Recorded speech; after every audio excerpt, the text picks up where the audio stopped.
Sure. And during Russiagate, we saw Jill Stein, Tulsi Gabbard, and so many others falsely smeared as Russian agents. We had them blamed in Tulsi Gabbard's case, in part for Hillary Clinton losing, on and on. Will there ever be a real reckoning for this and all of these lies? Well, I think this week, it's a good time to talk about this. The Columbia Journalism Review this week dropped a 26,000-word excoriation of the news media, written by as credentialed and down the middle a mainstream reporter as you can get, Jeff Gerth, who was a veteran of New York Times for many years. Chris, I don't know if you knew him well, but it's just a gigantic compendium of errors, and the response has been absolutely nothing. So if you drop something, a book length thing on the Columbia Journalism Review, and you can't get a 30-second hit on CNN out of that, I mean, I don't think we're getting the reckoning voluntarily. Let's put it that way. Yeah, I mean, just looking up the Twitter files, looking up Hamilton 68, you get so few search results, whether it's on YouTube, Google, wherever. There's a couple of, of stories. It's almost nothing. And obviously, as that Columbia Journalism Review long series of articles states, basically, the U.S.'s public's trust in the media has just been completely damaged in this era. I want your comments on that and whether that will ever be repaired, if it can be. Well, I think this is something that Chris and I have talked about before. So the obvious solution, the news media business is in crisis financially and from kind of a psychic meta standpoint. Like their relationship to audiences is very confused and very troubled right now. And the obvious solution for them is to start doing their jobs, and they cannot bring themselves to do it. It would be both a financial solution and a moral solution, and they can't do it. I don't fully understand that situation, because there have to be some self-interested companies. Chris, I'd be really curious to hear what you think about this. Why there aren't a few organizations who have said, this isn't working for us. We got to step off and start doing the right thing, and they won't do it. I think that would be an interesting thing to discuss, actually. Chris, do you want to answer that? You're muted still. There, can you hear me? So look at Louis Menand's article in the New Yorker, When Americans Lost Faith in the News. And it's just this diatribe against the right wing and Trump for tarring the news as the enemy of the people. There's zero introspection. I mean, I worked at the New York Times. That's a classic institution that doesn't have the capacity to engage in any self-criticism. It's kind of Byzantine and dismisses everybody outside the walls of the New York Times as kind of, second-rate journalists and second-rate thinkers and second-rate citizens. I mean, I think a lot of it is hubris. A lot of it is because they all talk to each other. They're all having dinner with the editors of The Intercept and The New Yorker, and it's a mutual admiration society, which is, of course, what's destroyed The Intercept. Glenn is completely right. I, of course, know all those people. So I think it's a mixture of hubris and a mixture of a kind of feeling that any kind of critique or outside attack is from the very start not valid. And I welcome to another episode of Straight Out of Politics. I'm your host for today. I'm Compton J, or CJ. Both of those names I got being in this organization. Before that was known as J. So any of those are good, but on Twitter, you'll find me as Compton J if you're looking for me on Twitter. This is a gem of an interview, so I'm sure a bunch of you have already seen this, so this is not anything new. This came out about a week ago, almost a week ago, or maybe right around a week ago. I've watched it several times, but there's really information in here that's telling to the broader topic of what we're going to be talking about, because it speaks to electoral politics, and even what AOC has recently done, and when she talked about the Hunter Biden thing. All of this is electoral politics, like this clown show that's happening, and how much resources it's draining. Is this all worth it? Like, is this all worth it? Before everybody, oh, what are you saying? Not voting? Let's not jump the gun with the conversation. Let's just let the conversation flow, and we'll get to that part of it. But yeah, this year is very eye opening, to essentially, and I think it's called the death of RussiaGate, and how nobody's reporting on it. None of the corporate media sources. The questioner here, mentioned how it was so hard to even look up Hamilton 8. I think it's called the Hamilton 8 or Hamilton. Yeah, Hamilton 8. Like nothing would pop up. So essentially, U.S. journalism through this interview is spoken about how it runs, or is ran by this, by CIA. I'll say it this way. So we'll be listening to a little more of that, but let's talk about the broader topics we're going to be talking about today. I think there's some good ones. This is a good one that I like strategy. That's the reason why I kind of not like one of the reasons why I talk about the progressive Democrats so much, because the strategy is so terrible. But the broader topic is, and I love the graphic that was made for this topic. This one here. It's like we're picking a side.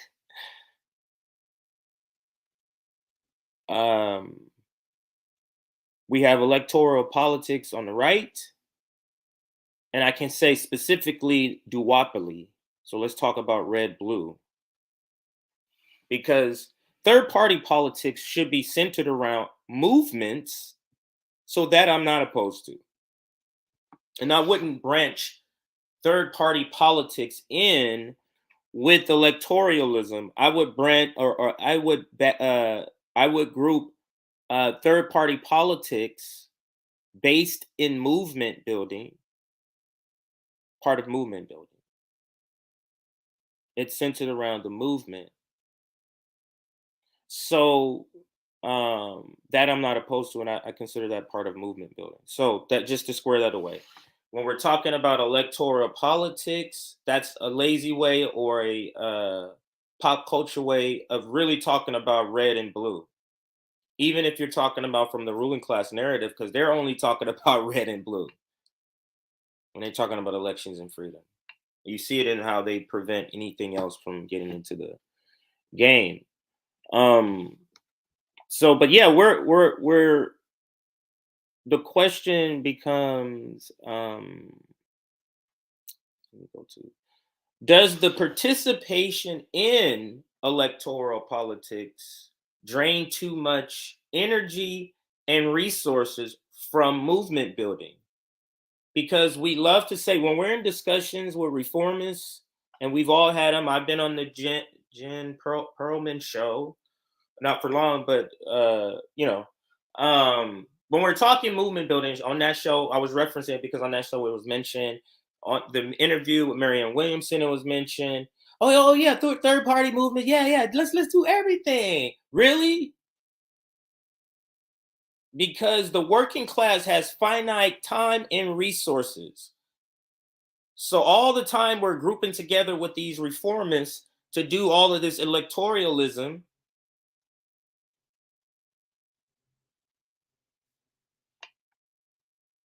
Could that be time and resources spent on movement building and including third parties through the movement? So for those that, hey, I still want to vote for somebody, okay, we're still doing a third party, but it's through movement building. That's for another episode. That deserves a completely different episode. So let's get back to the rest of it. So that's the first sort of question, but all of these are tied together, and a post Bernie Sanders AOC movement, because we have seen the collapse of the progressive movement over the last 2 years, and we're going to cover that. I asked this question on Twitter. Hey, what are the failures of the progressive Democrats and or squad over the last 2 years? So we'll cover that tweet and then some just headlines. We're not going to read any of the articles, just headlines that gives the story of the collapse of the progressive Democrats. But these questions are together, or the statement of a post-Bernie AOC movement, meaning a post-progressive Democrat movement, a post-progressive narrative Democrat movement. Do we want to participate in politics because it drains too much energy and resources from movement building? That goes together with the post. Is that the post Bernie Sanders movement that we're going to have? Because the collapse of the progressive Democratic narrative, it has been complete. And then with the interview that we're going to be looking at a little more of this interview, we're the two topics that's listed here in the description box, and I'm going to put all these article headlines in here right now. Actually, the Twitter files will help elect Donald Trump and or Ron DeSantis and or now we can add Nikki Haley. This Russiagate stuff, because you're always tinkering with the presidency. The reason they're always going after that vote, because you're going after the white suburban mom vote, because they'll go either side. Now, if they're seeing this clear hypocrisy and none of the outlets are reporting on it, then you got Donald Trump coming in talking about let's have peace instead of war. Let's end this war as a candidate. That looks pretty appealing. Especially when you have Twitter files literally uncovering just bombshells of stories, and then everybody, all the liberal media infrastructure is mum's the word. This interview covers that as a topic, and also the other one, U.S. journalism is ran by Sia. U.S. journalism is ran by Sia, and that is also illustrated in this this interview we're gonna watch with Matt Taibbi, and I forget the gentleman's name. He was actually on our summit, the ex-CIA analyst. John, I forget his last name. But anyway, when we get to the interview, we'll get to his name. Yeah. So it's all you guys talk about. So let's talk about that. Let's just think about the consciousness of people and where we're at as a movement. The young people, and I would say young would be anyone under 35. That's how I would say young, but I guess, even under that. But you have people invested, I would say 50 and under or 55 and under are kind of invested in progressive in politics. And you have people still invested in this. People who would otherwise be joining movement building because they understand the squad narrative is awful and not real and not going to achieve anything. We haven't touched everybody. We haven't scraped the surface. So for us who have already reached the destination, this could feel like, man, it could feel like it for people who are already here, because we're still picking up people or attempting to. So this is going to be an ongoing thing because everybody's consciousness is not here yet. So if we're trying to build a movement, we have to be organizing at the same time, talking about politics, even politics that we want to move away from, because there's still people in that arena that we need to pull out of that arena.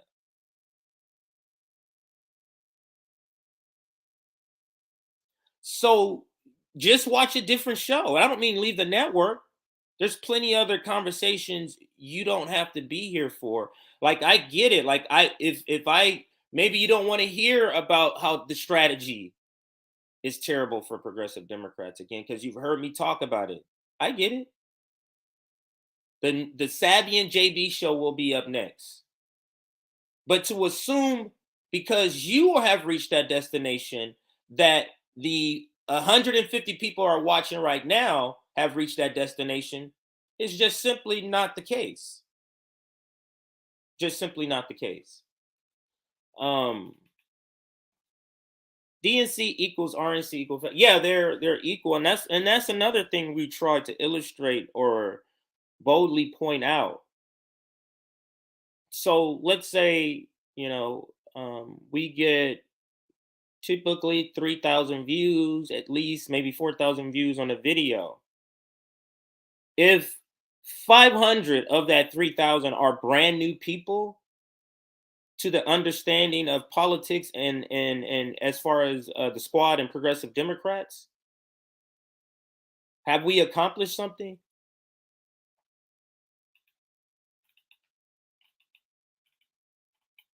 Movement building is an ongoing thing. To teach is an ongoing thing to analyze the system and point out contradictions. And speaking from a Marxist perspective, that is actually what we're supposed to be doing all the time, is pointing out the contradictions.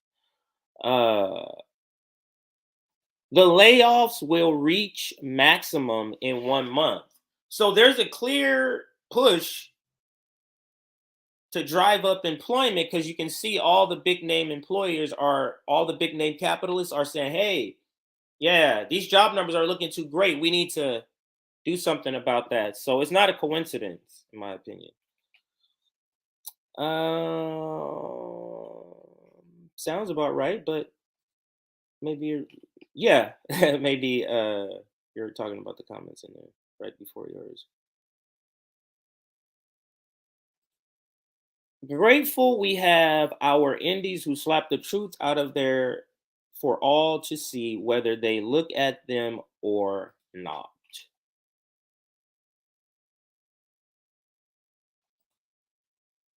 They're waiting for Trump to run again so they can make cash. When Trump runs again, or he's running again.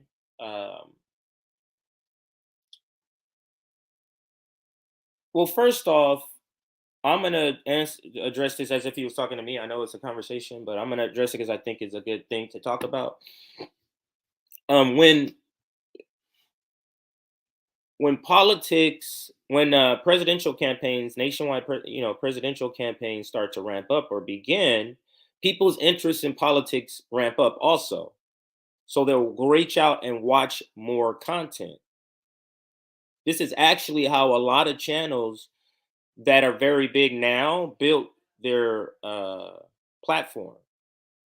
Like if you look at Rational National, for example, and the Humanist Report, literally during the, I think, 2016 campaign, that's when they sort of built their channel. Now they had a channel before that. It's just that that's when their channel sort of doubled, tripled, or whatever the case may be. So that is the case. More people will tune in. Now I wouldn't say it's specifically for Trump, although there's an increased interest in Trump because the blue side has saber rattled about him and fearmonger about him more than any other candidate in history, I would say. At least modern history, and I would say modern history will go back at least 40 years. There hasn't been any other candidate that they have targeted and fearmonger at this high of a rate like Trump. So there is added interest that could drive people to want to reach out and look at more content. So that's the way I'll answer that. Polishing up on my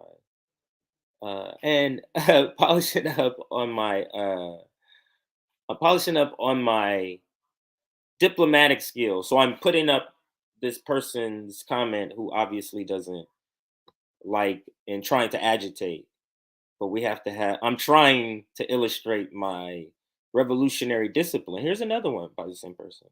Straight out of corny. So he's trying to rile people up. So this is a provocateur in the chat. And it happens all the time. So allow them their fun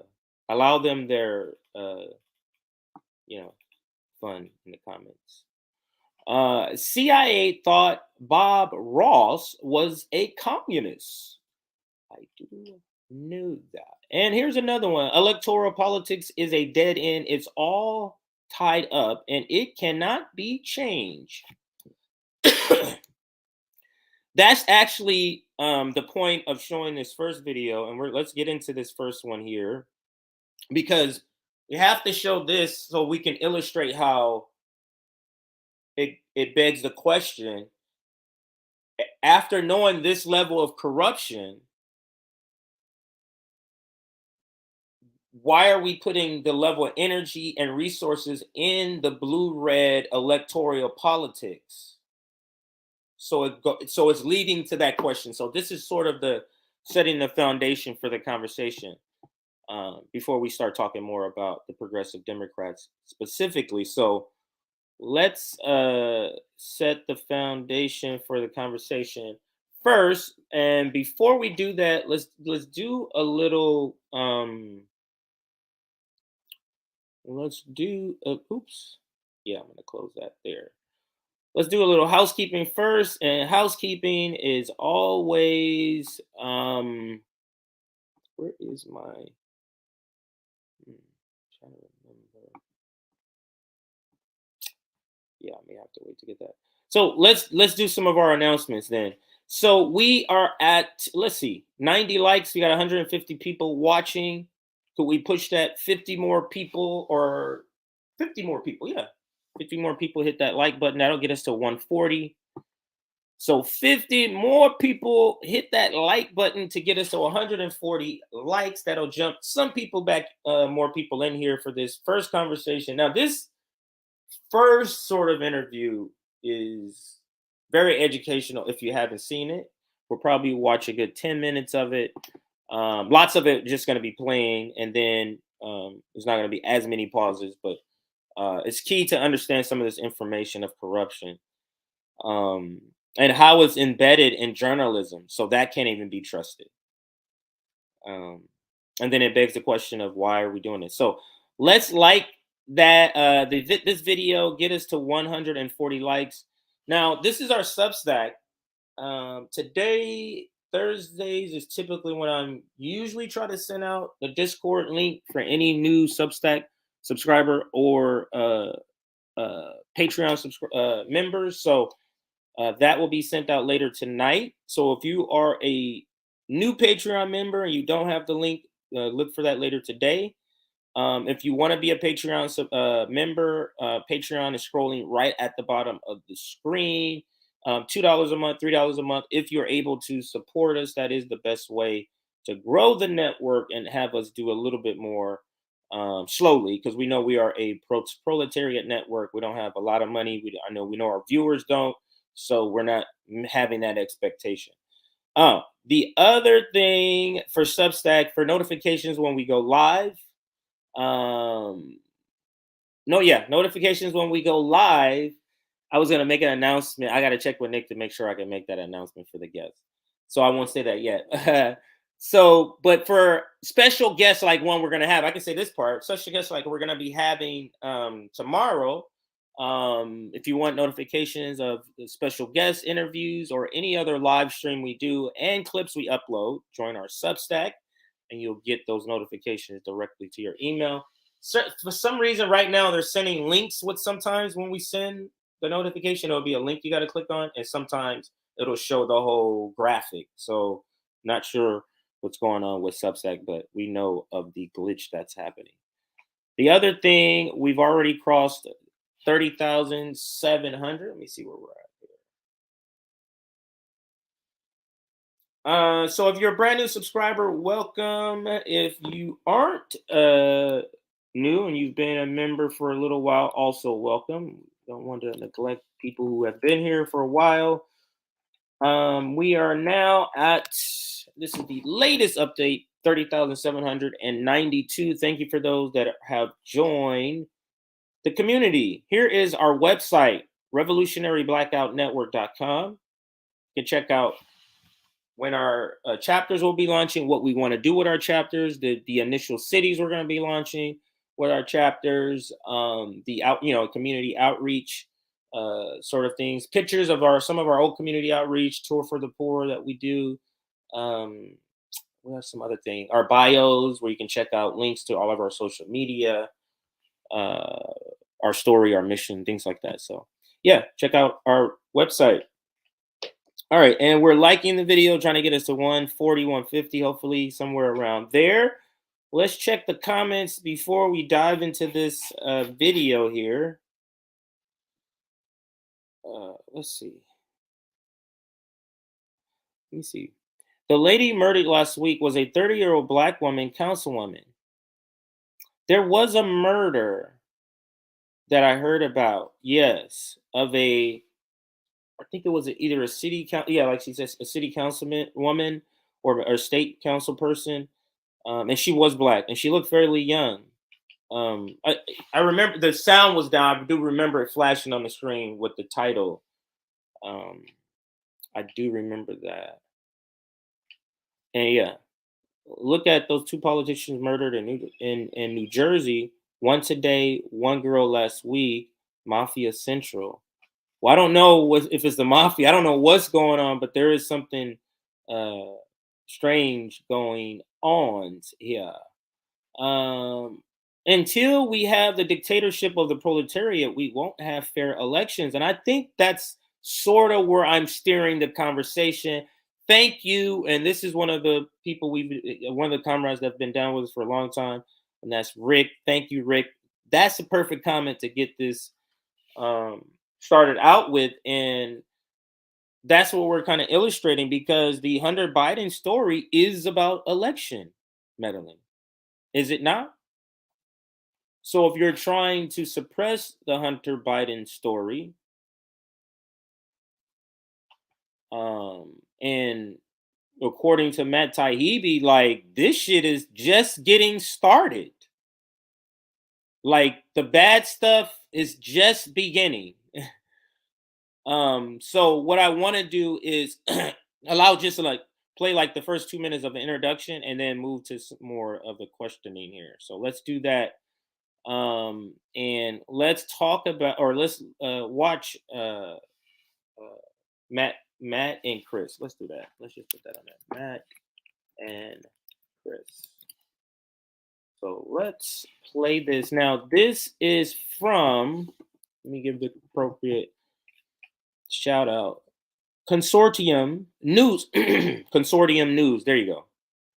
So in Consortium News, I'm surprised I only have 5,000, almost approaching 6,000 views on here, because this is a great episode filled with lots of good information. So let's dive into it. This is setting the foundation for the broader question of, does the participation in electoral politics drain too much energy and resources from movement building? Gave the names on the list to Twitter. Twitter had to find out on their own, isn't that right? Right. Yeah. Basically. Hang on a second. I don't think I rewinded it earlier. Yeah. He gives him an introduction, and I want to get more into the questioning, so I want to skip all of that. And your earlier incredibly good reporting did. But that was not what happened here, because they never gave the names on the list to Twitter. Twitter had to find out on their own, isn't that right? Right. Yeah. Basically, and this some. So this is not part of the questioning. This is part in the beginning. So let me skip over through this part here. Spoke this war, don't you think that Hamilton's role in stirring up that anti-Russian hysteria has a geopolitical impact? And in that sense, why I thought this is maybe the most important story you've done so far.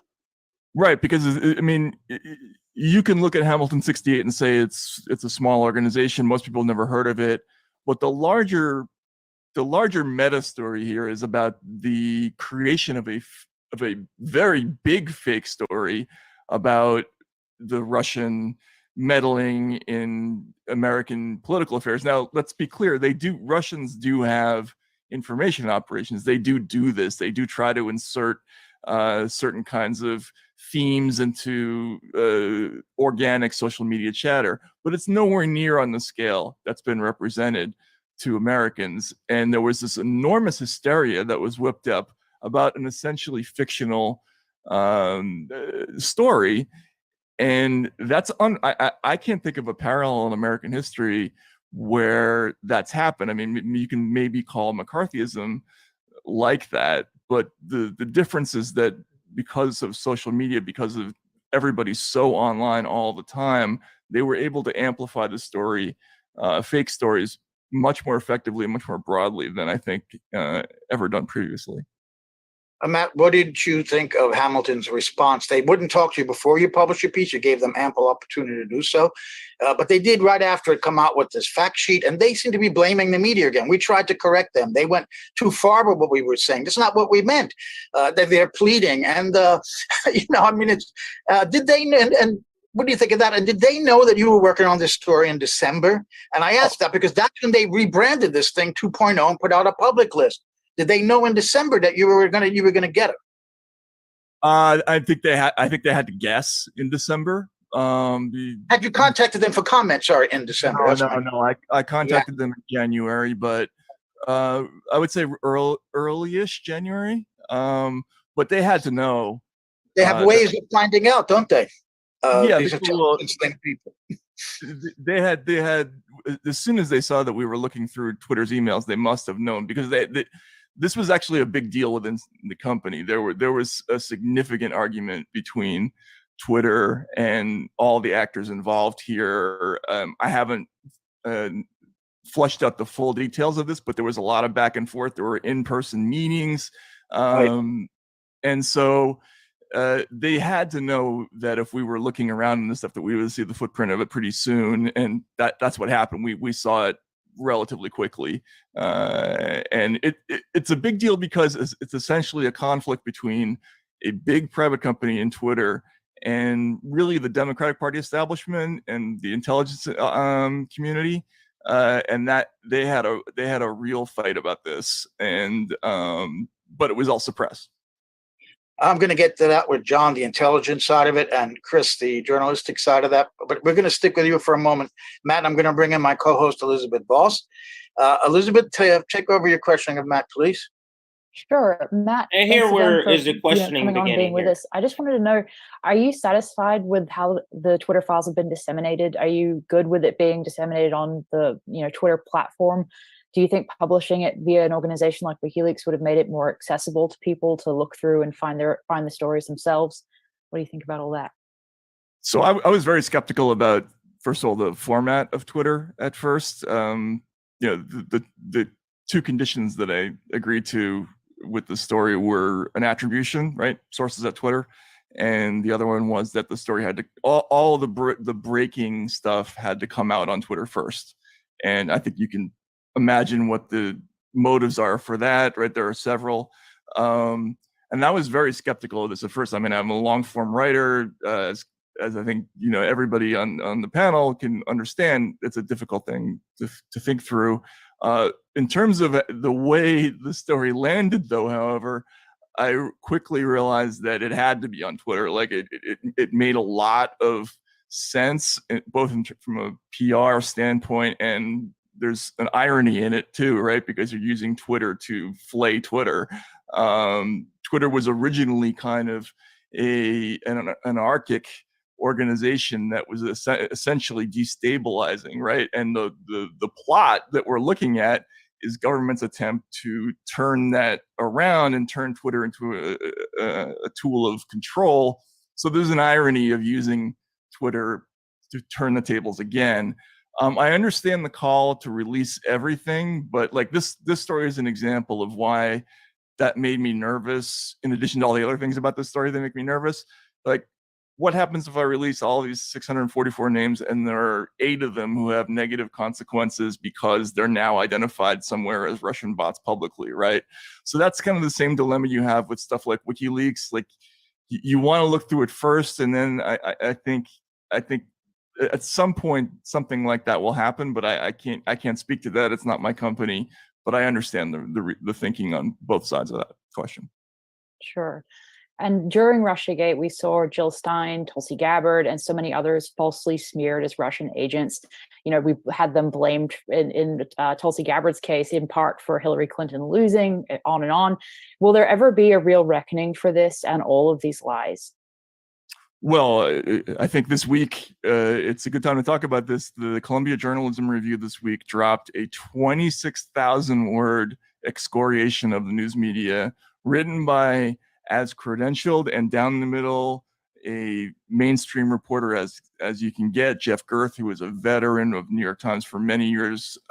Chris, I don't know if you knew him well, but it's just a gigantic compendium of errors, and the response has been absolutely nothing. So if you drop something, a book length thing on the Columbia Journalism Review, and you can't get a 30-second hit on CNN out of that, I mean, I don't think we're getting the reckoning voluntarily. Let's put it that way.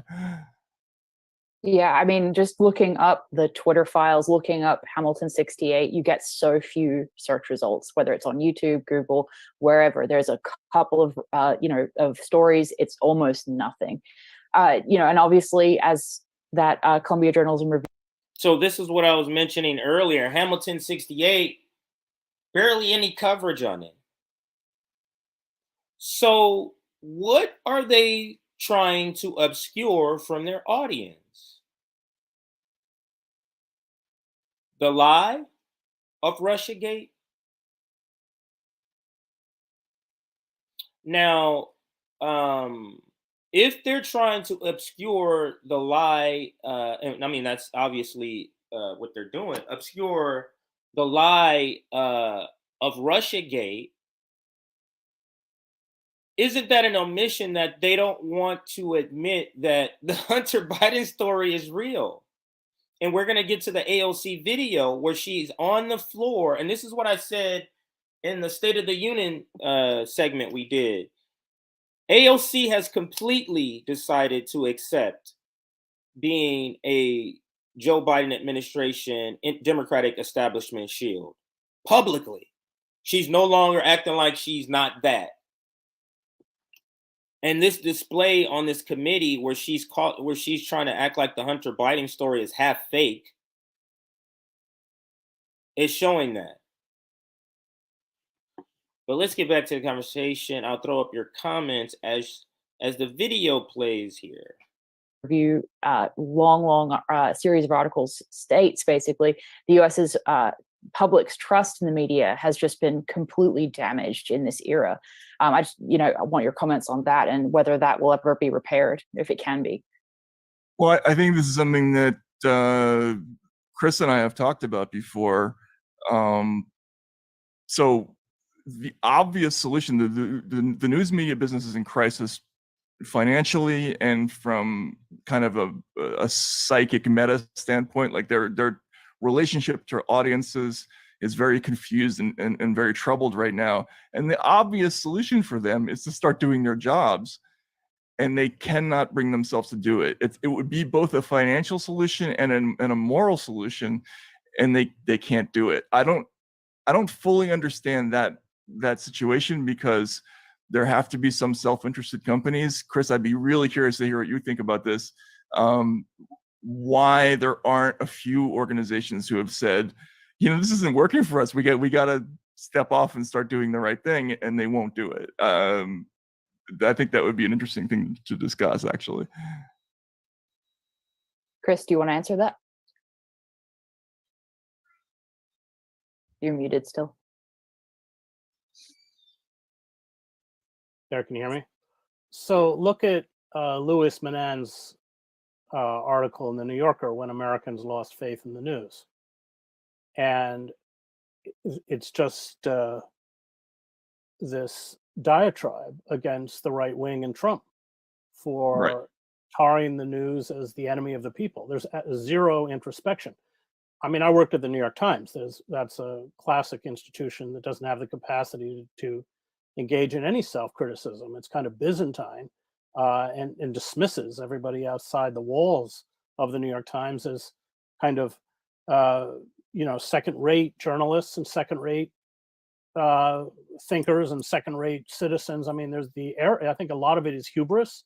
A lot of it is because they all talk to each other. They're all having dinner with the editors of The Intercept and The New Yorker, and it's a mutual admiration society, which is, of course, what's destroyed The Intercept. Glenn is completely right. I, of course, know all those people. So I think it's a mixture of hubris and a mixture of a kind of feeling that any kind of critique or outside attack is from the very start not valid. And I was overseas for many years in the Middle East and in Latin America, so the paper was roundly attacked and often deserved to be attacked.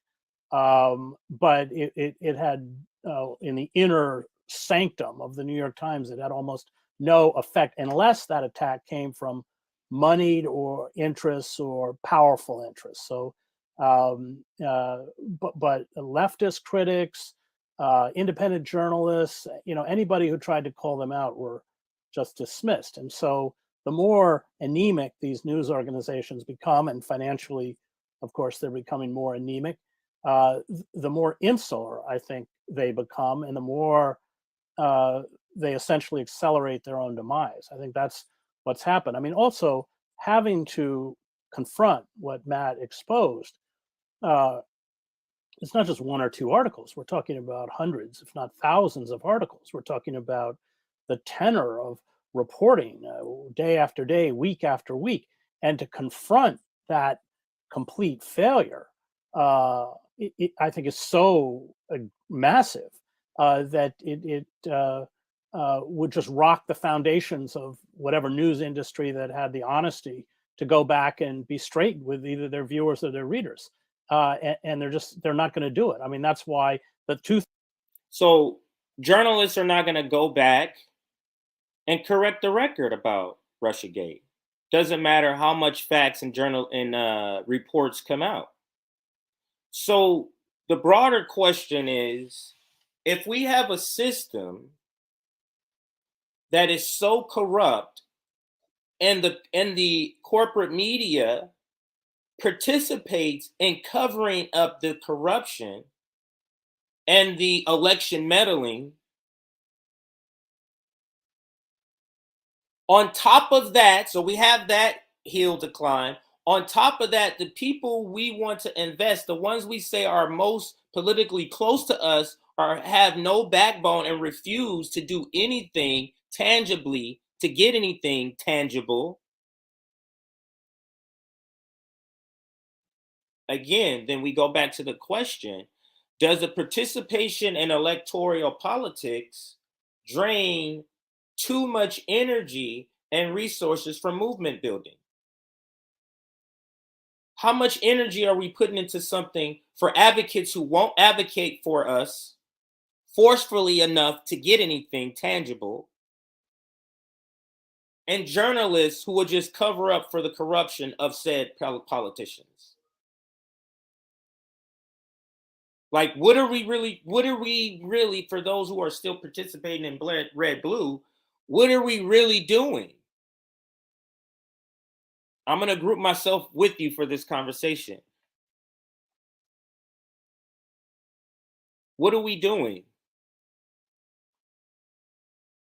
Nick likes to say 15% of our energy should be put towards electoral politics and everything else on something else. I'm starting to think even less than that.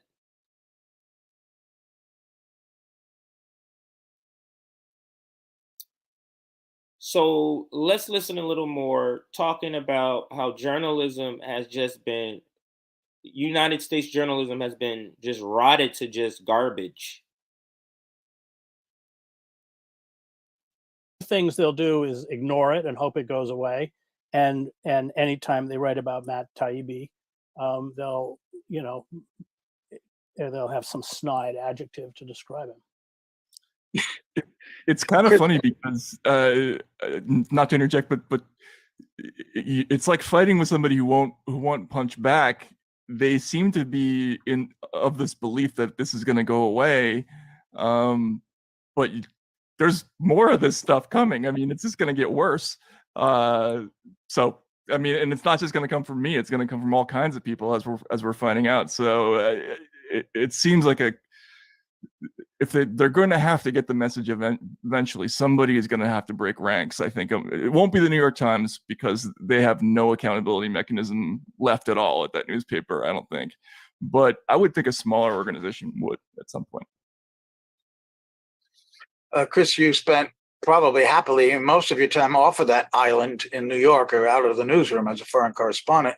But what's troubling here, and what Matt's story really points out, is on this insular clique here of the top editors and the newspaper themselves are government officials, intelligence officials in particular. They're included in this little clique in a way, in terms of the fact that whatever a U.S.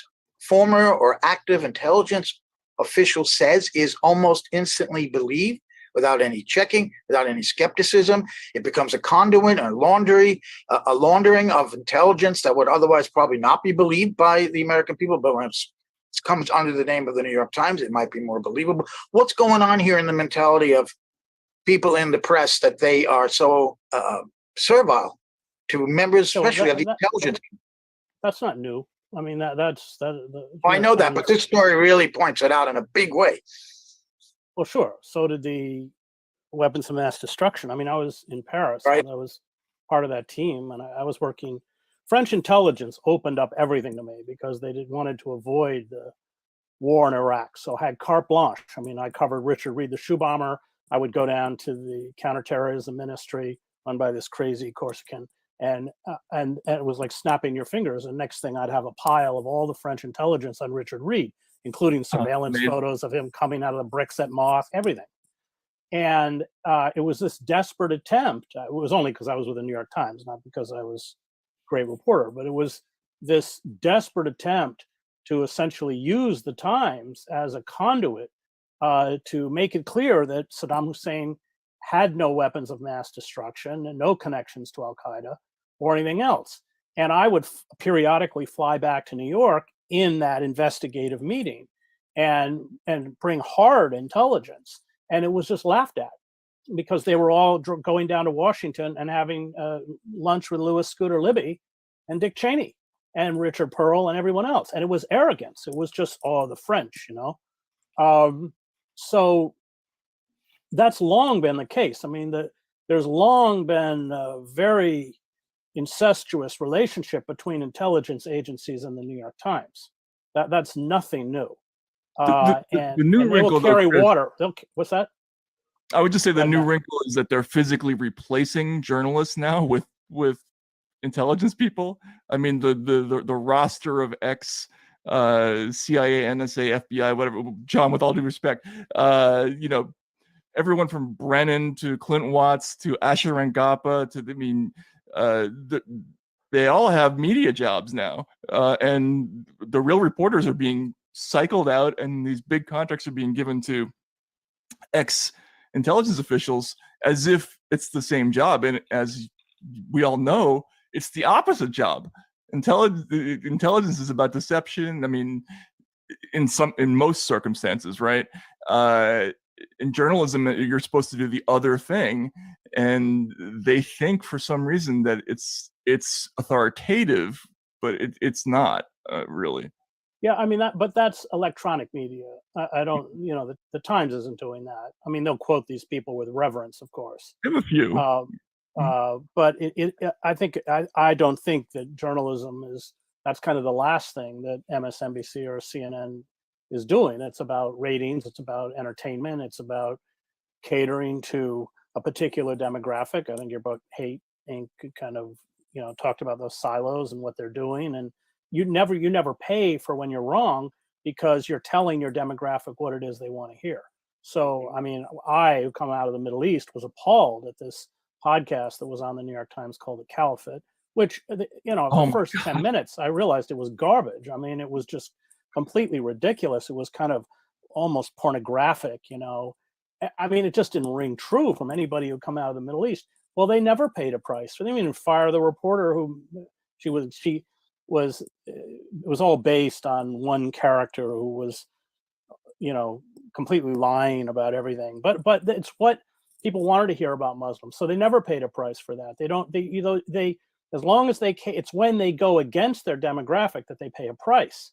So I'm a little more skeptical than you are. I think all of these institutions that slog this Russiagate stuff, one, because it's so massive, I think they would look ridiculous if they were honest about the level of deception that they engaged in. But secondly, their demographic doesn't want to hear it. I mean, this New Yorker piece they don't talks want to hear about Julian about that Assange as a Russian Russiagate. agent. I mean, and it calls him a criminal. I mean, look at but the response. They don't want to hear it. They don't want to hear that the tooth fairy is not real. Look how Matt Taibbi was attacked when he started doing these Twitter files. And still attacked. Called a right winger. Absolutely spot on. Let's continue. Kind of an amazing piece, but it's a good window into how distorted the mindset of mainstream journalism has become. And I hope you're right, but I think on second thought, I doubt it. I mean, Caliph's the story. I'd forgotten about that, but I mean, what was the story in the Washington Post in the '80s where it was a fabulism situation where some columnist invented a fake tale of There's one more point, and then we're going to end this video segment and move to the next part in the presentation. I think he asked another question right here somewhere.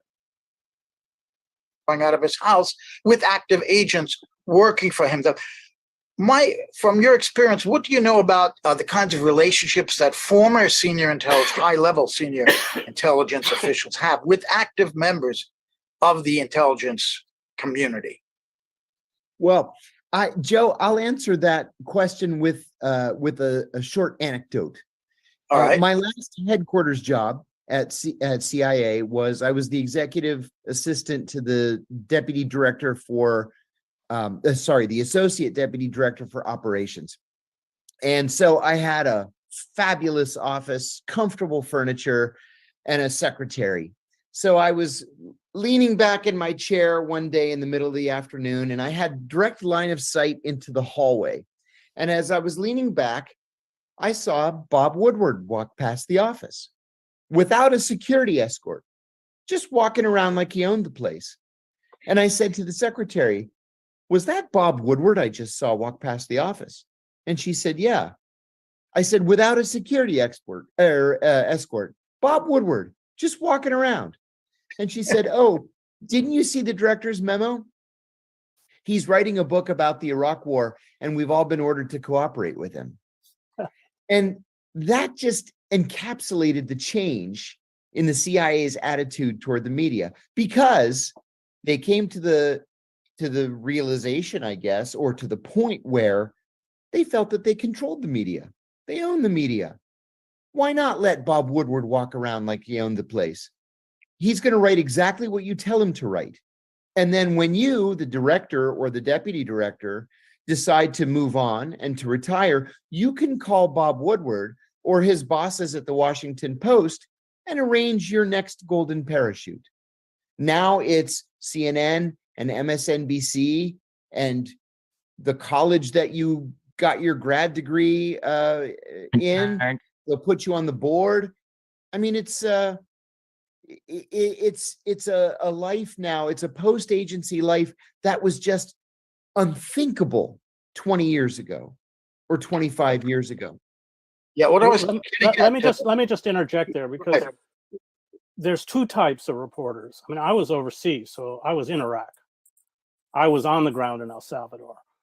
You're right. Bob Woodward is just a courtier. He writes, it's like a courtier at Versailles who is given special access because he writes, the garbage they give him, which makes for good narrative, and most of which is either highly edited or false. I mean, the famous story about after the attack of 9/11, somebody in the White House typed up a whole dialogue in the Situation Room, supposedly by George W. Bush, that we found out later was completely fictitious, but Woodward slapped it into his book.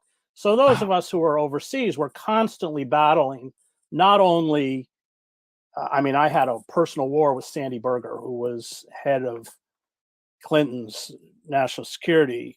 I mean, he loathed me when I was in and made my life miserable in Yugoslavia. But so it's not only a war with figures like that, but it's also a war with reporters who are the majority at a paper like the New York Times, the Bob Woodwards, all these people who do lunch in Washington, all these people who can walk without escorts through the CIA, and that really wears you down. I mean, if you're an honest reporter. Yes. So my whole career was a fight, not only against, you know, mendacious and malicious power structures, but also within your own institution. They always get you in the end. So Dick Holbrook, who didn't, I just don't go to the details as to why, but I mean, it was after Dayton and the warlords still ran everything, and was leaked by the Swiss foreign minister an OSCE report that said you can't have free elections. Clinton was running for re-election. And I published this report, which they went berserk. But then they went after me, and so Dick Holbrook was tasked with taking the publisher out to lunch and defaming me, and it works. It works. It worked with Sidney Schanberg. It worked with David Halberstam. It worked with Ray Bonner. Works with any. They always get you in the end. Always. And so I don't want to take away from what John said. He's exactly right. But there were those of us on the ground who tried. But in the end, we're almost always defeated. Hey, I'd like to add something to that too. Jason Leopold, who's now with Bloomberg and does a lot of Freedom of Information Act requests, did one several years ago in which he asked very simply for all communications between the CIA's Office of Public Affairs and any journalist from one date to the next date. And what he found was this unseemly cooperation between the CIA and journalists that are supposed to be reporting on national security here in Washington. The worst offender in that tranche of documents was Ken Delanian, formerly of the Los Angeles Times, now of NBC, MSNBC, where Delanian was actually sending his pieces to the CIA for their clearance before sending them to his own editor. Well, that's not national security journalism. That's essentially doing what Bob Woodward has always done for whomever happens to be sitting in the White House. There were other. So, and we'll pause there because he makes the point and he sums up the point right there in that last couple of sentences. The CIA is either the actual person is the source or feeding stories to these journalists. Then you have the government agencies sort of coercing private companies like Twitter to suppress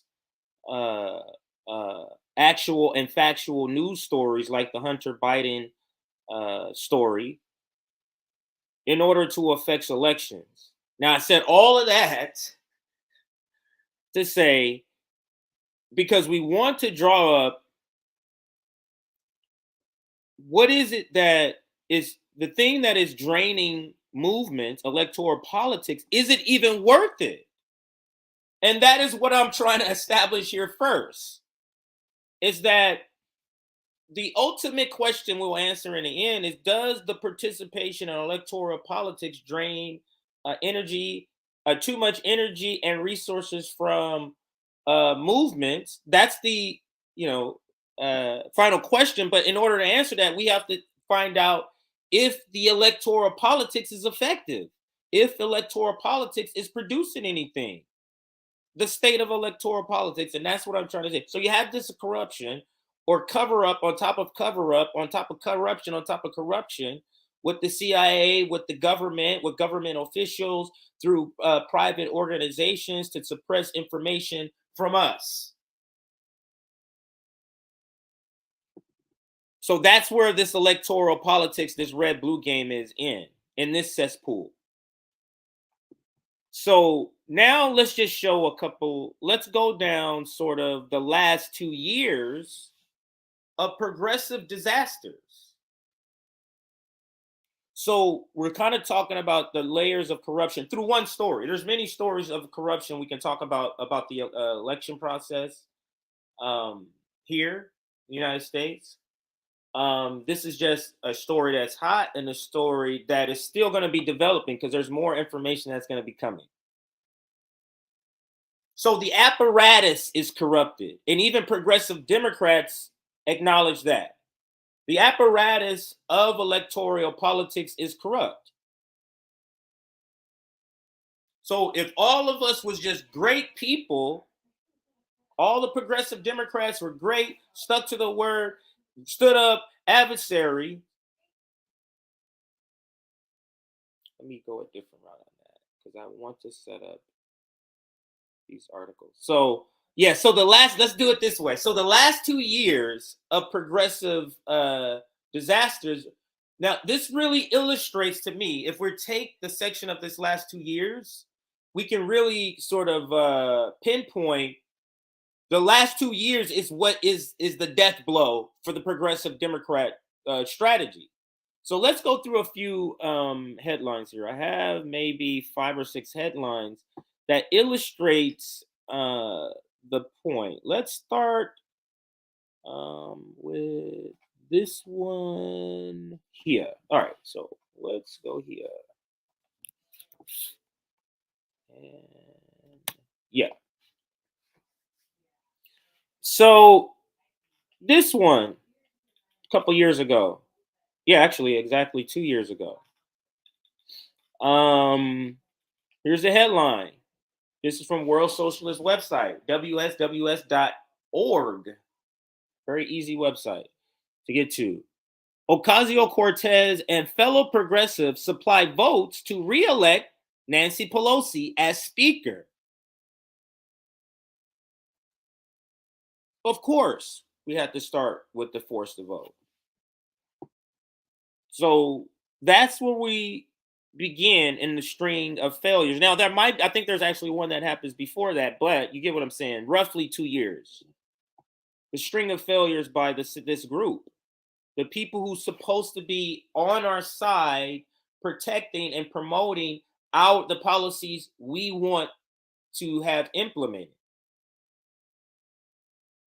So in answering the question, does the participation in electoral politics drain too much energy and resources from movement building?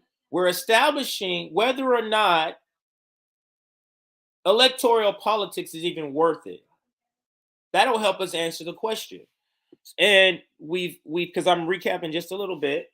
We've answered the part of the apparatus of electoral politics is corrupt. Now, at least let's check out our advocates. People who are advocating for what we want to have happen in the government. Let's see how they're doing. And we start here with this one. Ocasio-Cortez and fellow progressives supply votes to re-elect Nancy Pelosi as Speaker, even though there was a forced to vote movement telling them to do otherwise. And we're gonna double back. Do we double back here? So no, then I'll mention it here then. Now, the other thing that piggybacks off this forced to vote Nancy Pelosi is that we just saw it happen on the other side. The Freedom Caucus just forced to vote and got demands now from their point of view that they wanted, just like any demands we get is good for the point of view that we want. So let's go to the next headline here. In the story of the string of failures or letdowns, whatever you want to call it, that we can attribute to this progressive strategy. Another one from the World Socialist website, Ocasio-Cortez funds the CIA Democrats. Now, you see why I had to kind of present the first story with Chris first as the foundation. He has to understand how the incestual sort of nature of all of this corruption, from journalists to elected people, with the CIA sort of infiltrating all of those aspects. But Ocasio-Cortez helps to fund them with your money. Let's continue with the next one. And this one comes from Socialist Alternatives publication. And let's throw it up on the screen. Squad sells out rail workers, GOP hacks, cash in on Dem betrayal. And just another failure in the last 2 years. This one is more fresh. I don't feel like I have to update or give anybody any more information on that. I think it stands on its own. Now let's go to another one here.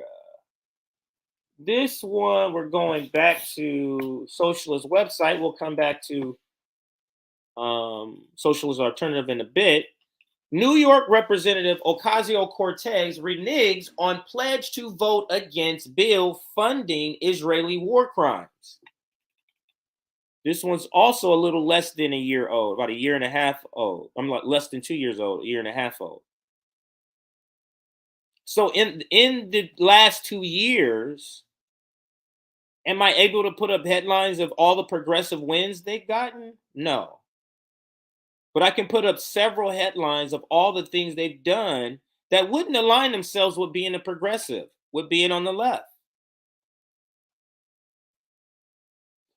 Let's move to the next headline. And this one here.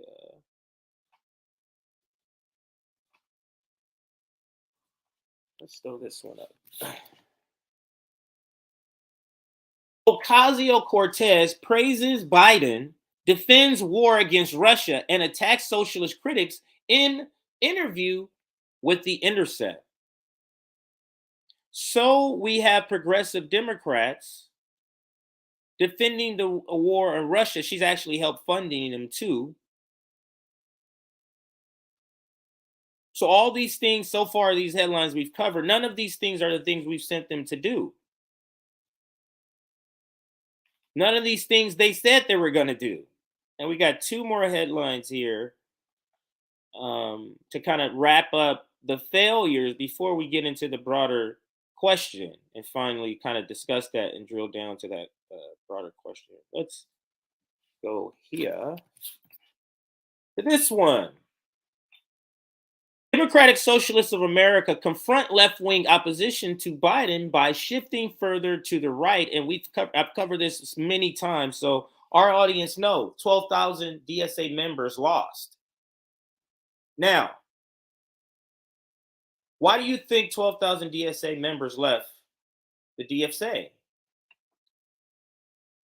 Is it because the DSA and the most popular figures of the DSA, that will be the squad members, do you think it's because they're doing good? Do you think it's because they're producing results? So in asking the broader question, does the participation in electoral politics drain too much energy and resources for movement building? I think we can begin to lean towards the answer being yes. I put all of the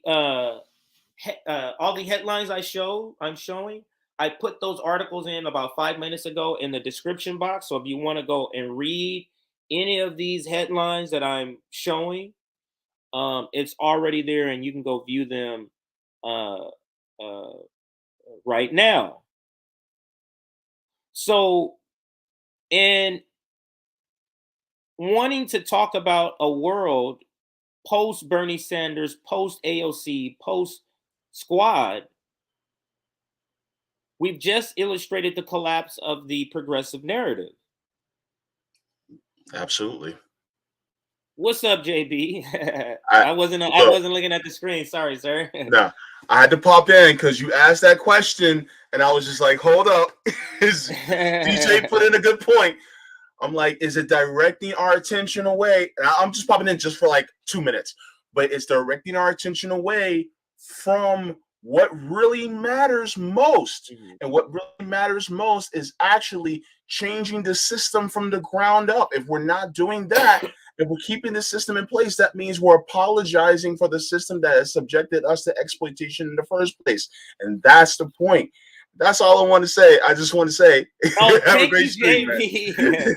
Thank you for I'll s- joining JB to put your put your more than 2 cents, put your 50 cents in, because this is something. This is a real question that Yeah. is starting to bother me. Where it's like, man, like, do we really like participating in electoral politics? Is zero literally producing zero, but it's taking so much energy and time that we can just say forget this, but not forget all of voting, but just forget red and blue and concentrating on movement building. And the third party is movement building.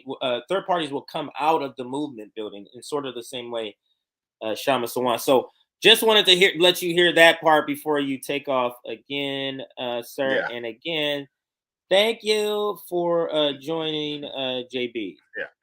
Yeah. I'll see you guys in 45 minutes. Take care.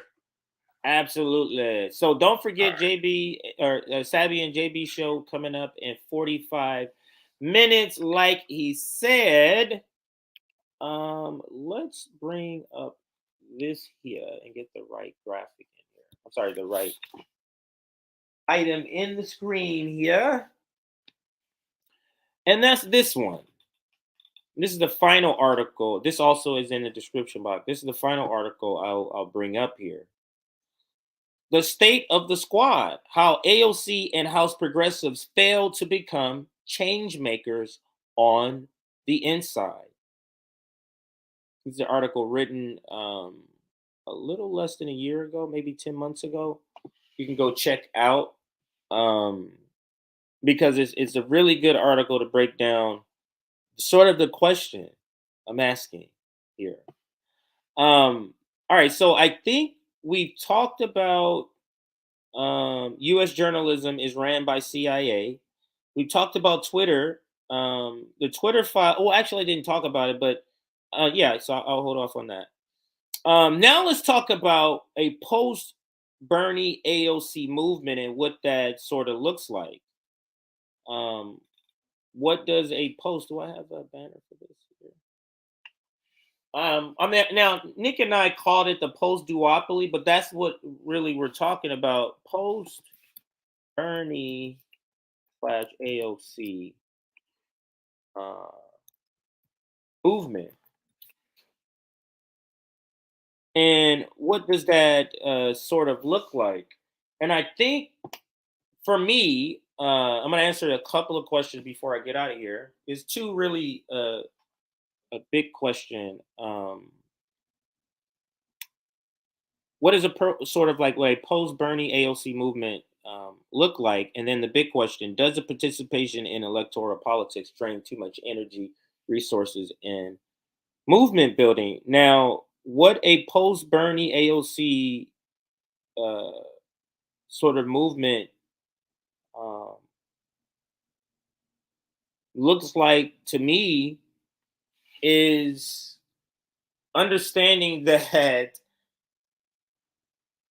you're not going to get another person, an elected person, who's in bed with corrupted people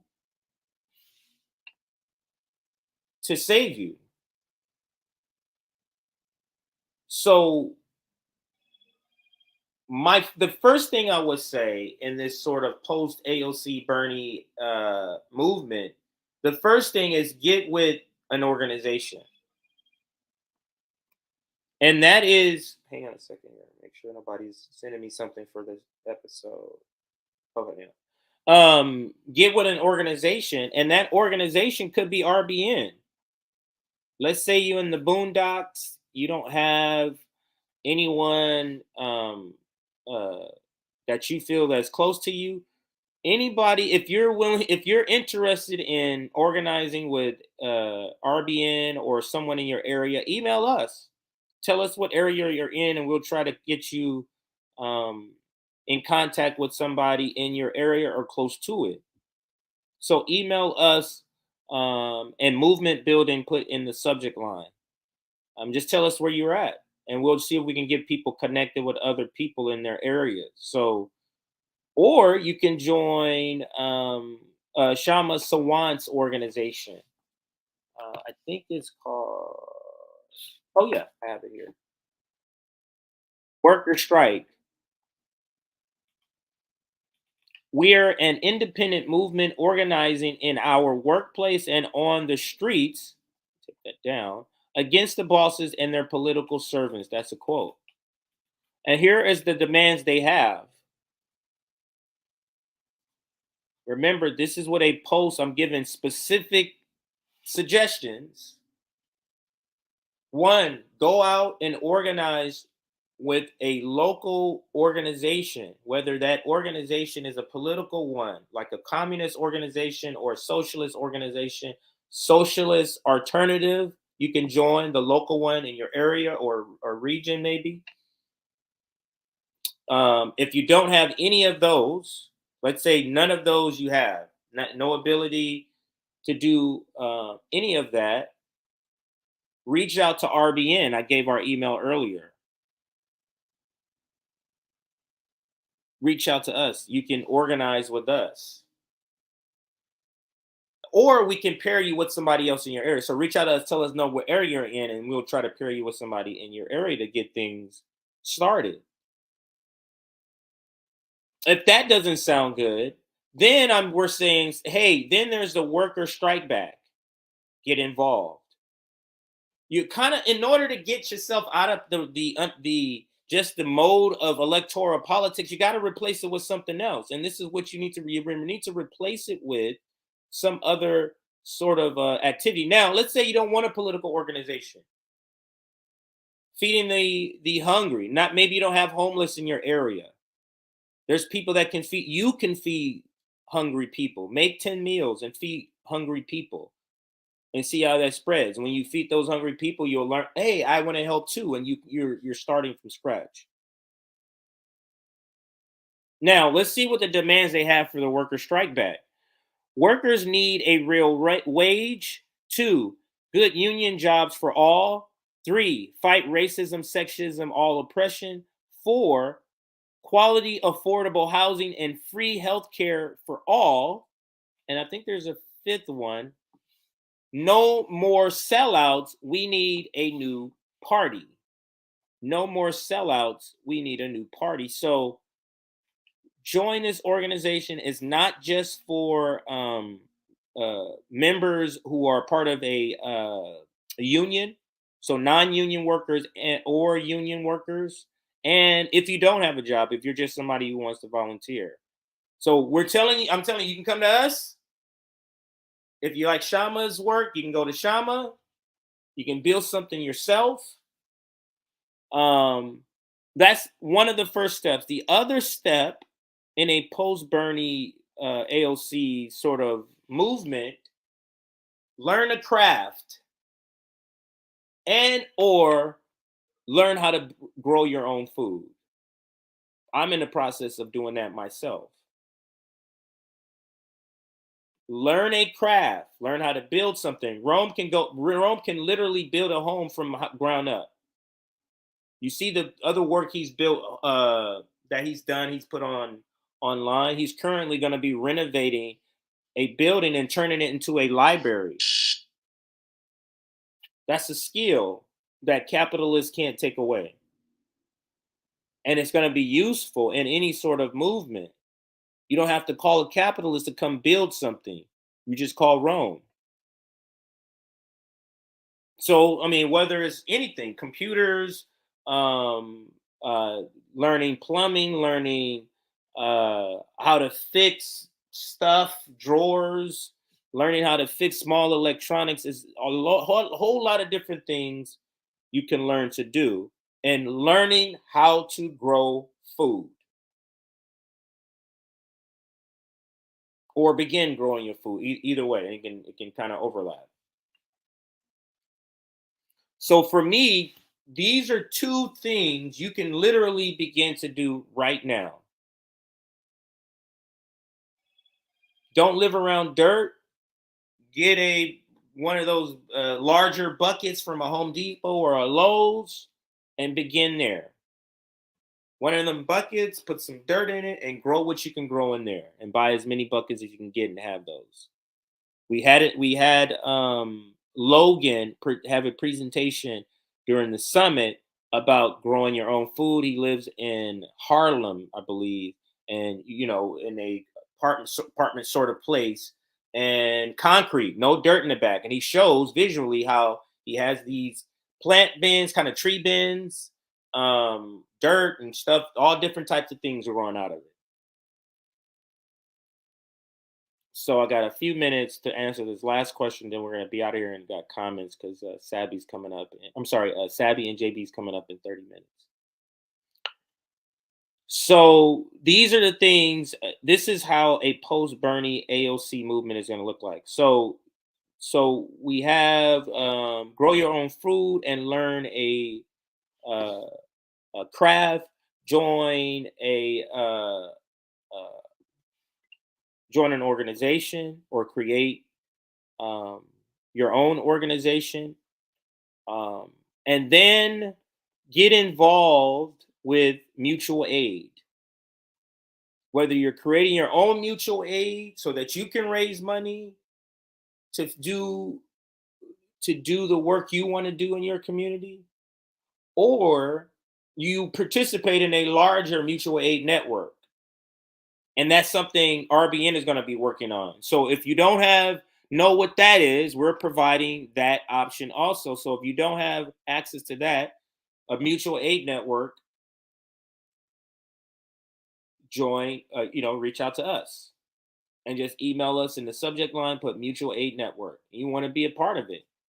And this is just throwing out an idea. I'm not saying this is it, but a mutual aid network could be a network of people who are saying we sort of help each other out. When, if we have 100 people who contribute $2, hey, it's $200. Oh, this month so-and-so needs help. Next month you need that help. That's a network of people where you're putting in $2, but that $2 helps, but you're getting back, a couple of $100. This is just an example. I'm not saying at all this is specific. I'm just using numbers as an example. You're putting in $2 that could help, somebody with groceries or to pay a bill. And then when you need, you're getting back a couple $100. That's sort of like a mutual aid network. Now, there's different types. Again, this is just a generic overview. I'm just saying build a mutual aid network, and what I mean by mutual aid network. So you're growing food, you're building a mutual aid network. These are all things so you can be self-sustaining outside of a system when you're in a movement. These are the things that help you feel secure, where you don't have to, it's other effects where you don't, I don't need to have this, you're saving money. Let's just put it that way. I don't want to go down another rabbit hole. So you could be saving money by growing your own food and learning how to be self-sustained, or at least how to sustain in a small community. If there's a local community garden, if you can create one, if there's some people around, do that. So these are concrete things that people can do post AOC. Because if you think the change that's needed is going to come by simply millions of us clicking or checking a box, and that's the extent that's going to get the change we need, it's not. It's simply not. Right. That's the whole point. Securing your basic needs is key. People can't participate. People can't grow their consciousness if they're barely surviving. You get what I'm saying? It's like we're asking people to read a book as they're drowning. They have to first secure to be on land before they can put the hand in the book to read. You get the analogy. So securing basic needs is key into movement building, and could be part of the movement building this network. So if you want to be part of any of that and you don't have that in your own network, absolutely. We're not a we're not milk toast boutique left who want the proletariat to disarm themselves. Absolutely not.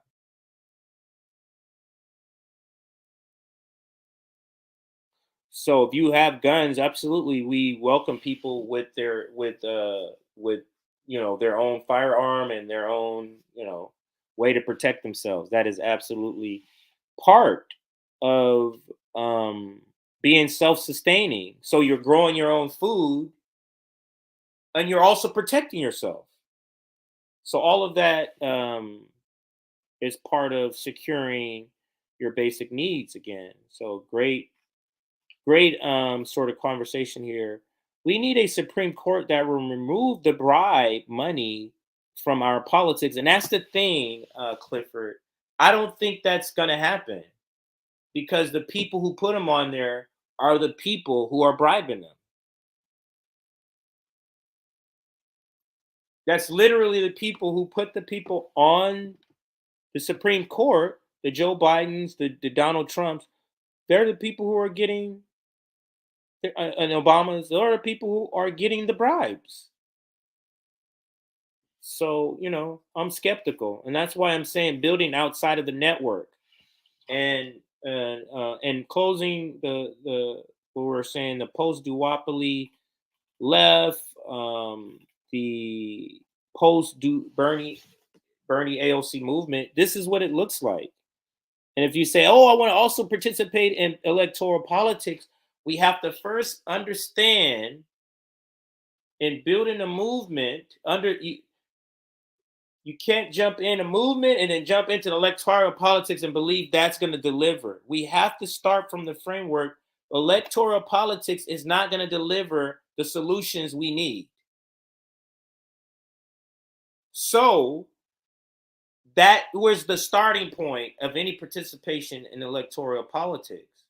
We are not splitting energy and time and resources in this and thinking that we're winning and thinking that any candidate that win, one single person is going to be able to bring these solutions to the masses. Just simply have to get out of this hero thought. The great man or great woman or great human theory of just need this one great person that's there. That is not going to happen. It's going to be you turning in to your community, towards your community. And that is what we advocate here. Let's now it's all kind of part of the same, but in talking about all of this, we can now finally discuss in another 5 minutes so I can get out of here. Does the participation in electoral politics drain too much energy and resources from movement building? And the answer is absolutely it does.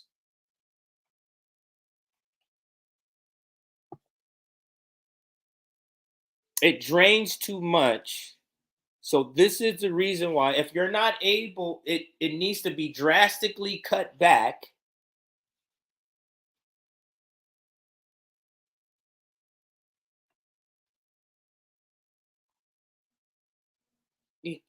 Like just switching your thinking and doing the things that I sort of suggested that we should do post Bernie, post AOC, you won't have that much time for electoral politics other than to show up on voting day and cast a vote.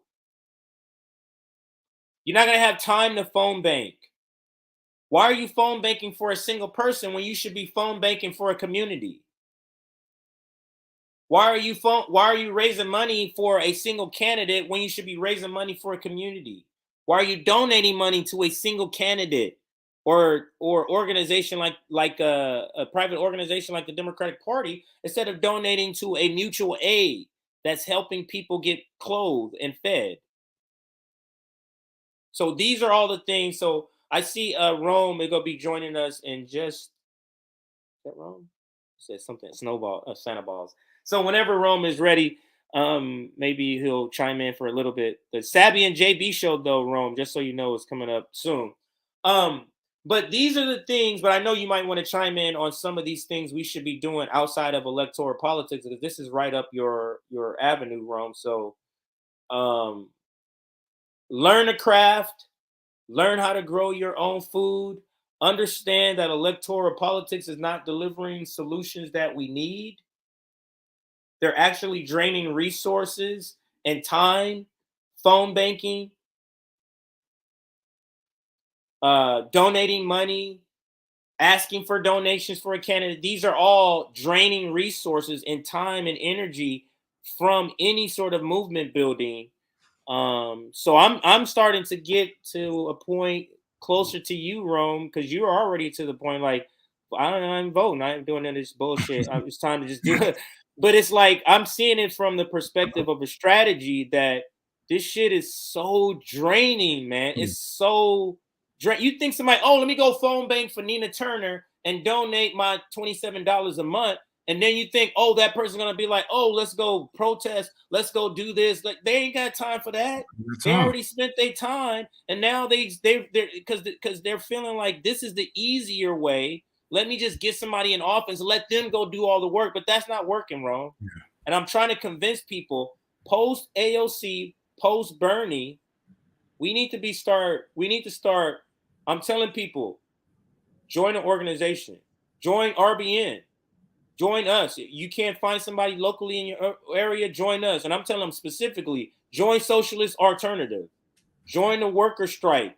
Join what Shama Sawant's doing. So now you're connected to people. You're learning a trade. You're learning how to be self-sustaining by growing your own food. And of course, and to those, you might want to speak on this, and to those who have their own firearms for protection, being self-sustaining is also having your protection and protecting yourself. So we absolutely advocate that. Basically, we need to be self-sustaining and meeting our needs first is the first thing we need to do. And this is why Rome does the work. That's the first step to movement building so that people have the time to go, now let me think about all the movement stuff we need to do. If people are just barely staying above water, Rome, you can't hand them a book and say, read this book. Like, you get what I'm saying? Like, you can't do that. Go ahead if you wanted to chime in. That's why I was speaking on, gang banging and shit like that. I was like, if we was to meet our killers in the middle, at least meet them in the middle, they won't be out here robbing and killing for rent, for their mother, for diapers and wipes and whatnot. We can meet them in the middle, help them out. That way they can, use their talents, we should call it. They can use their talents for the revolution, for something, something bigger than our neighborhood, something bigger than just one family and whatnot. But if we was to take care of the people, they have more time on their hands. They have more time to read your theories and whatnot. But we got to get the people time. We got to get these monkeys off of their backs, and you're not going to do that by handing your power over to another politician and saying, "Oh well, go ahead." Go ahead and do everything that you said you're gonna do. They can't do none of that shit. We the ones who have the power to do that. When we wanted weekends, when we wanted weekends, we fought for weekends. We wanted civil rights, we fought for civil rights. When we want child labor laws, we fought for that shit. We died for that shit. We bled, shed tears, blood, sweat, and tears for that. Ain't nobody claimed, it wasn't nobody in a suit telling you, hey, if you put me in a position of power, I will help you. No. That never happened, and it never will. So get your head out your ass and show these people, like, we got it. We might not have everything, but we got it. You're stronger than what they are showing you. You're smarter, you're tougher. You know what I'm saying? They need you more than you need them. And if we start to pull back from this capitalist society and all this bullshit, then more people will see it and they will follow the lead, or they will maybe become their own fucking leader. But we gotta hold on. I'll say to this question, join a militia. I don't know I don't know one to recommend you to. And some militias are not doing the right work. Some militias are thinking that socialism and communism is bad, and that's the problem. So we can keep capitalism and keep white supremacy. So I'm not just going to broadly say join a militia. It has to be specific. Like, and I know you can speak on to that more because you want to build one yourself. It's not even like a militia. The thing is, if you're gonna do a militia, call it a party. That way you don't go down for a RICO in case one motherfucker kill somebody or run up in the church or do something real radical, or you know what I'm saying, off a politician. Everybody don't go down. So the thing is, with building a militia, you're gonna want some type of funding from outsources, rich people, class traders, et cetera. But you don't want to classify it as a militia, because when one go down, all go down. You classify it as a party because all parties have protection. Even the Democratic Party, Republican Party, they have their small militias, small armies, and shit like that. If you play into their hands, they're gonna get you. Especially if you are black or colored. We don't play that militia shit. So if you're gonna do a militia, build a party with a small army. Call it a small army. Call it something that's not going to get all you guys in trouble, just in case something happened, because you can't control everybody in the group. You can't control the hothead. You can't quiet down the loudmouth. So you're gonna have to do your best to make sure that it don't fall when one fall. So yes, join a militia, create a militia, and turn it into a workers' party with guns. Yeah, let me read a couple of super chats because before we get out of here, and we can continue to talk, because some of the super chats about the conversation we're having. This one, oh, it looks like this is all from the same person, so I guess I can read them all together. Let's see if I can read them in order here. This one says we have to force leading leftists into a process of seeking ideological unity at penalty of unfollowing. No time to waste on minor differences action. And that's from Marcus Pfeiffer. I think this one is from, and I think is that pound? $5.99 pound? I think that's a pound. I'm assuming that's a pound. I mean, a lot of these people aren't here for liberation. They aren't here. Some of these people are here to slow you down. So a lot of these left leaders, like I just put up a tweet. I said the white left media has you know what I'm saying, has fucked up the little integrity that we have left over here. You know, so a lot of these people are in it for the long game. They're in it to make themselves rich. They're in it to create another back door or side door to the Democratic Party. So you can't always depend on leaders, so-called. You know, this is when you pick up the slack. Like when I see my so-called left leaders wasn't doing enough, or the black leaders around me was telling people to vote for Joe Biden and, you know, drop all their principles and just do what they are told. I went the other way. So sometimes it's not on that leader, bro. It's on the people. Nobody can give you freedom. Nobody can give you liberation but you. And no matter what that leader says or does or how many followers he got, he can't give you freedom. Yeah, freedom can only be you can only take your freedom. Nobody's gonna give you freedom. Like what are they waiting for? That's another question. Like what the fuck are they waiting for to give us our freedom? But we do have to be winding down. So let me read the rest of these super chats here. Search how Richard Wolff characterizes NCOM.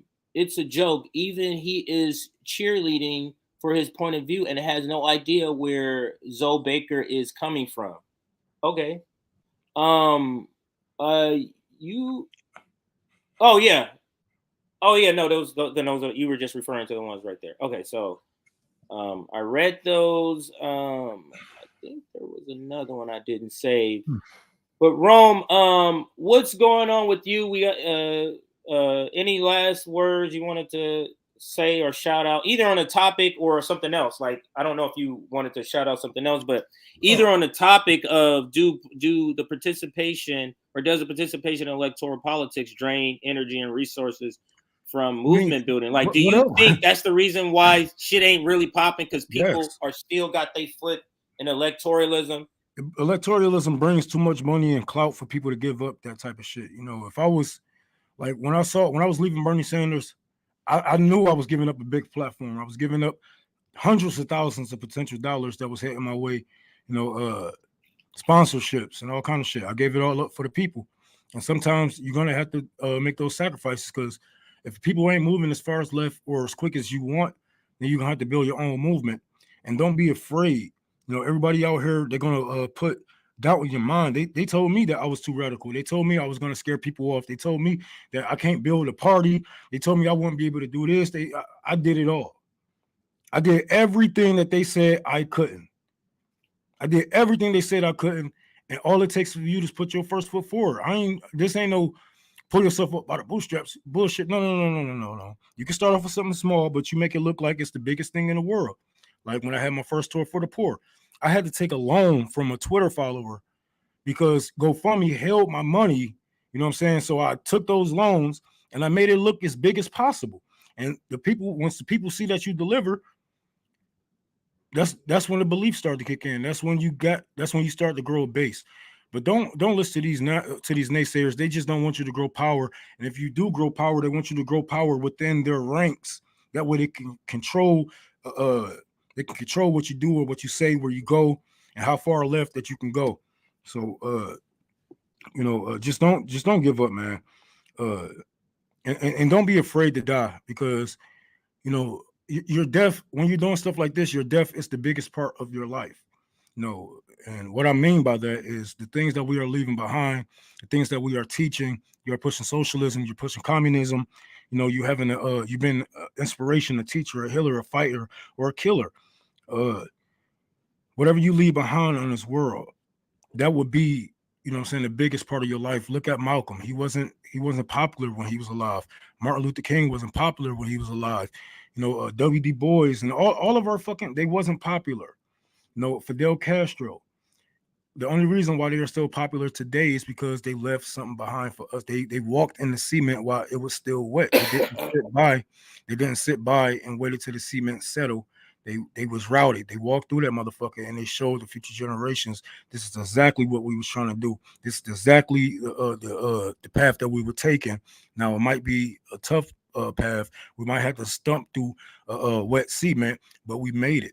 We made it. It's going to be a tough path, but you're going to have to take it and jump over those obstacles that they're going to throw in front of you. And yeah.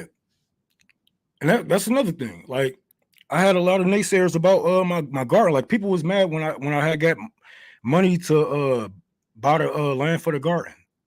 They got mad at that. They said I had more capital than Malcolm X. They said I had more capital than Malcolm X and Fred Hampton. Now, Fred Hampton, that's probably a lie, because the dude own houses. I don't own houses. I just got a fucking plot of land, right?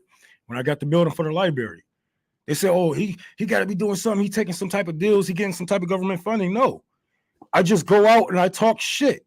I talk so much shit. One thing you can't do is rebuttal reality.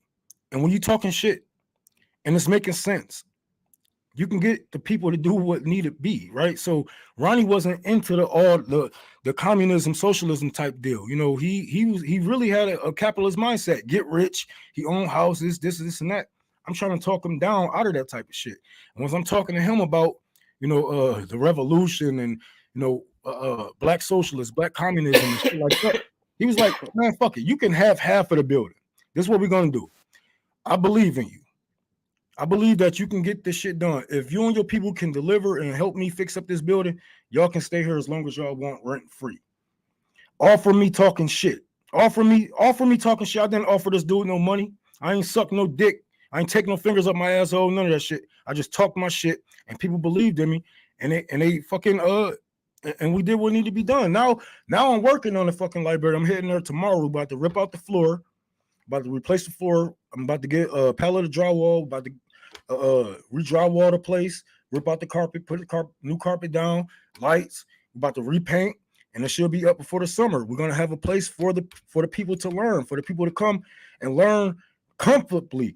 You know, we see what happens when these communists get together and they have all these little book clubs and they end up getting Nazis on the front door. You think some Nazis gonna come at my front door? You think they're gonna come in front of our library with some guns in Detroit and live to tell about it? Right? All right, then. So we're gonna build somewhere. We're gonna build something. Not only the people can learn comfortably, but they can learn to fight also. They can learn what it takes, what it means to be a fighter, what it means to protect your people, and we can teach you how to do your taxes at the same time. Absolutely. I don't know. We're trying to do it here at RBN. We're trying to like, we're only in the space of electoralism just so we can pull people out of it. That's where I feel like I'm here. Like why I'm even talking about the Sam Cedars and the Jordan Sheritons and TYTs is so people can hear, hey, they have a good take on this electoralism bullshit. And then we pull them out of that into an understanding of what, like, more what we're talking about and what we want to do. Because their arguments is, oh, we give to charities, and you know what? I'm gonna say this. Shout out to Hassan, because he did crack over $1 million, $1 million donations. What were we talking about? Hassan, I think that's his name. Cenk Uygur nephew.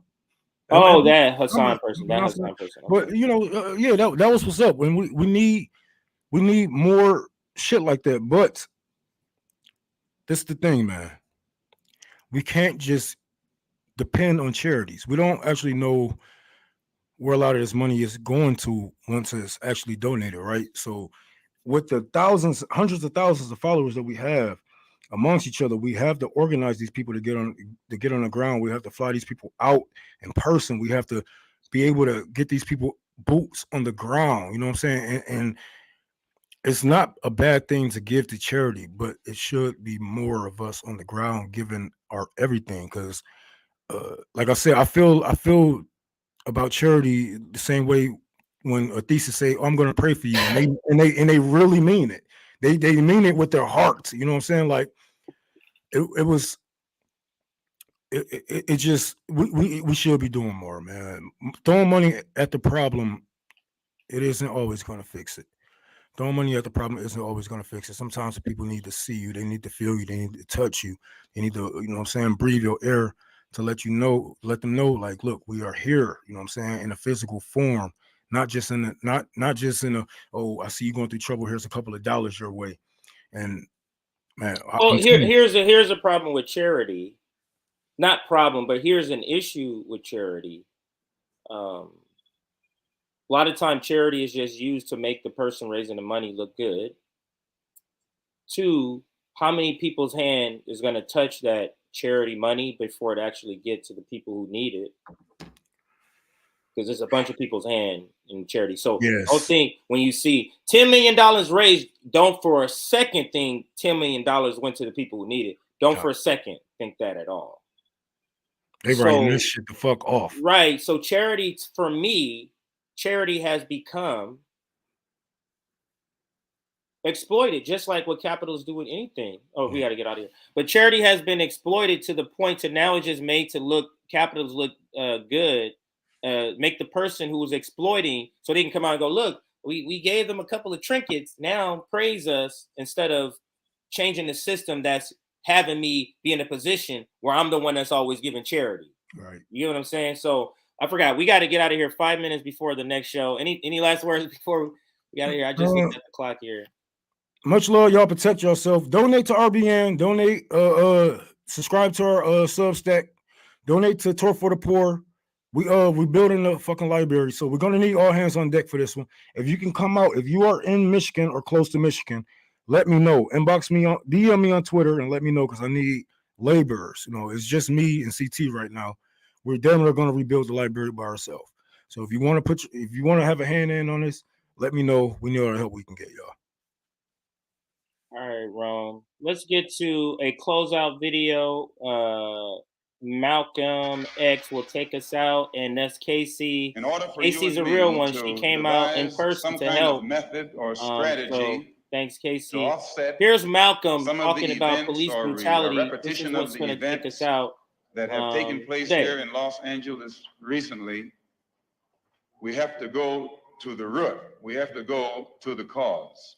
Dealing with the condition itself is not enough. And it is because of our effort toward getting straight to the root that people oftentimes think we're dealing in hate. We are oppressed. We are exploited. We are downtrodden. We are denied not only civil rights, but even human rights. So the only way we're going to get some of this oppression and exploitation away from us or aside from us is come together against the common enemy.